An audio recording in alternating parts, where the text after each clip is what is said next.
Can hair transplant fail? Yes, it can. And not one case or two cases. There are many cases of failed hair transplant you will see all around. What are the common mistakes usually patients make before undergoing a hair transplant? Number one, they don't do the research. They talk to their friend, they say, okay, you go there and get it done, they get it done there. And then the mistake happens. So the first thing you have to do before undergoing a transplant is to do a due research. Talk to the surgeon, go to the clinic, whatever best possible. Try, look, search for the results of the doctor who has done a transplant on Google, and you will find something which is really relevant for you. So the first thing, do due research. Second thing, choose a surgeon. Don't choose a technique, don't choose a clinic. Always choose a surgeon. When you choose a surgeon, it's possible that you will find the best doctor with most experience. If you choose a clinic, you may end up with marketing. You will look into the marketing, Instagram and other accounts.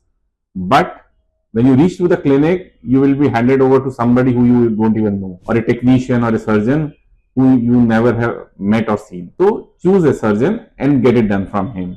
Third thing, do not just look into the cost. If you are not the one who buys the cheapest cloth or cheapest phone or do the cheapest, always buy the cheapest things, then don't compromise on the cost of transplant. Because if you will compromise, the clinic will also compromise. So the cost should be the last factor. Find the best transplant in your budget. The other common reasons for hair transplant failures are what happens during the procedure. So how the grafts are taken out, how the grafts are extracted, how they are preserved, how they are handled during the entire procedure, how the temperature is maintained for the graft. These are few things which will affect your end result. Also, patient selection is important. Sometimes because clinic needs a patient and a patient was in a hurry to get it done, you end up a transplant, but then your donor area was not prepared, you are not a right candidate for a transplant, and then it ends up with a failure. So don't compromise, go to the best clinic, choose the best surgeon.